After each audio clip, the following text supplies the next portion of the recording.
This is Harneys Offshore Litigation, podcast number 2. My name is Ian Mann, and I'm joined by my colleague here in Hong Kong, Dayton Riddle. Welcome, Dayton.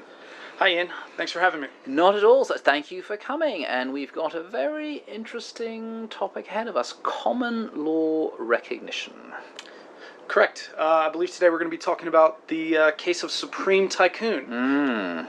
And tell me, so which jurisdiction does Supreme Tycoon involve?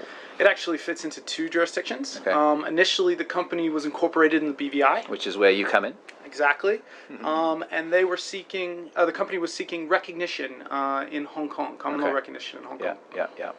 And the judge in the case was it seems as always, Mr. Justice Jonathan Harris here in Hong Kong, right? Correct. All right. And he's been involved in so many of these cross-border recognition cases. I mean, he really gets the ball rolling with taking a modern approach to, I suppose, aggressively flexing the common law muscle, that common law power of recognition as rediscovered, as it were, recently rediscovered, it is said, in the case of Singularis. And, I mean, in terms of jurisdictions, Hong Kong has been using it probably to greatest extent, more than any other common law jurisdiction in the world. Yes, I would agree. It seems as though Hong Kong is looking to actively, include recognition and assistance in their everyday insolvency practicing. And I think that is because Hong Kong has so many cross-border insolvency actions, particularly involving the offshore jurisdictions. Absolutely, and I mean, Hong Kong and mainland Chinese business people have used offshore companies like BVI, Cayman, Bermuda for generations, and when those companies turn south in the sense of insolvency, cross-border elements really come to the fore. So there's a bit of creative interpretations of what's going on. But tell me, so in Supreme Tycoon itself, I understand it was a BVI company that was put into liquidation voluntarily by its parent, which was itself a company in liquidation, so in good hands, you might say. And what was the problem with recognition then?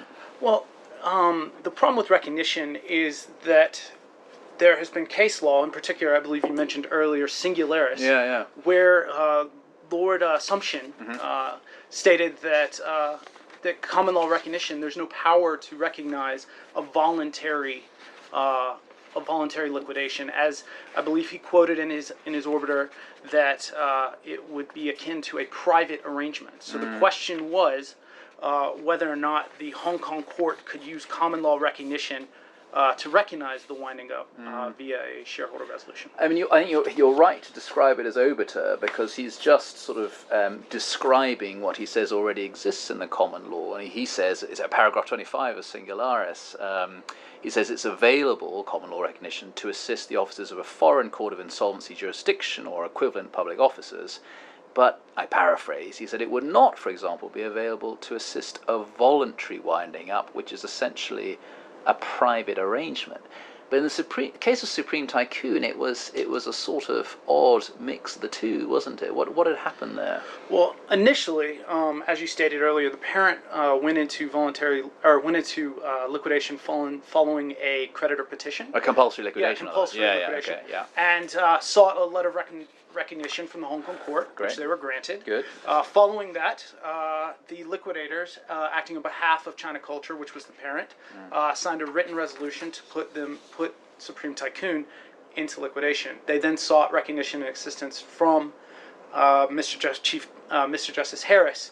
The problem with that is that it is a voluntary winding up. And so paragraph 25 of Singularis had a sort of chilling effect, and the judge wasn't at first entirely comfortable with coming to the decision. He eventually grants recognition, doesn't he? Right, he does grant recognition, and he focuses on a very common term, modified universalism.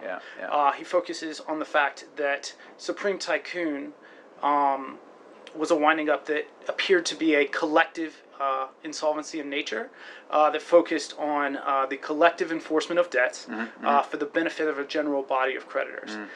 He saw that plus the need of the liquidators to receive books and records and things of that nature it was a necessity for them as an office holder to be able to do their job. And as a result of that, go ahead. Well, I was about to interrupt you there. I mean, it's funny you say the source of that is modified universalism, which was, of course, Lord Hoffman's genius sort of treatise on the law in the case of Cambridge Gas, and then you describe the collective insolvency proceeding, which could just as easily have been taken out of the unto-trial model law, actually. These are principles that will be familiar to people from many jurisdictions. But why does the learned Mr. Justice Jonathan Harris accede to the BVI judge's Justice Wallbank's letter of request, in the sense that, why does he think that a company that's put into liquidation by resolution could possibly be a collective insolvency proceeding then? I would say the reason why is because the nature of how the BVI legislation is in place. Yeah. Effectively, when you read the BVI, there's two different ways that you can go into insolvency, or you can go into liquidation. Yeah. Either via a voluntary liquidation of a solvent company. That's when you're completely solvent. No insolvency questions. And the directors have to sign a resolution and say, we are solvent. Exactly. Yeah. Okay, gotcha. Exactly. The other way is via an insolvent liquidation. Whereas in other jurisdictions, such as England and the United States, you can have voluntary insolvent liquidations. However, in the BVI, that's not the case. In the BVI, it doesn't matter whether or not you were put into liquidation by the court or by a shareholder resolution. The overall process is that it will be a court-supervised liquidation. If insolvent. If insolvent, correct. Yeah. So that, and in fact, I mean, I've done a bit of research, so you wouldn't show me up too much, Dayton. But it all started, you'll be too young to remember, with the English Companies Act 1862. Yeah, I don't remember that. And in that act, there were essentially, that was the genesis of there being three forms of liquidation. You have this, the compulsory liquidation, one sharp end of the spectrum. You have voluntary liquidations, and then you have liquidations that where a supervision order is made over the winding up, essentially insolvent, of course, liquidations. And then the next iteration of that is actually the English Companies Act 1948, which equally has those three, Section 211, three forms of insolvency proceedings. That all changes in England in 2006, by the way, but in 1986, by the way, in the 1986 Insolvency Act. But the BVI does it slightly differently. So, I mean, the key to all this, surely, is whether or not you have a collective insolvency proceeding. There's someone sensible in charge, by which I mean maybe a court officer, but certainly a qualified insolvency practitioner or the like, running the proceedings. Correct. Such that the court that's received the request to cooperate under common law assistance can say, yeah, this, however it started, it's now within a process that we understand to be collective and insolvent, right? Correct. And it even goes a little bit further with the BVI, because if the company enters into a voluntary liquidation, and the insolvency practitioner or liquidator determines that the company is in fact insolvent, they're required to call a creditors meeting within 21 days and effectively run the liquidation as an insolvent liquidation from that point forward. Wow, well that is a key part of it. And of course, when you have Justice Wallbank of the BVI saying in his letter of request, this company is under essentially my supervision, to use the 1862 or the 1948 Act parlance, and I'd like you, learned judge in Hong Kong, to help me. That feels like exactly where common law recognition should be, court to court and recognition between jurisdictions, right? And I think that's exactly what Mr. Justice Harris determined in his decision when he made the bold decision to actually go against Singularis and make the determination that he could recognize and provide assistance. Bold but correct, and he makes the point that what matters for the cross-border insolvency is not whether the foreign insolvency officer is or is not an officer of the court. What matters is that it's a collective process. That's key, right? Correct.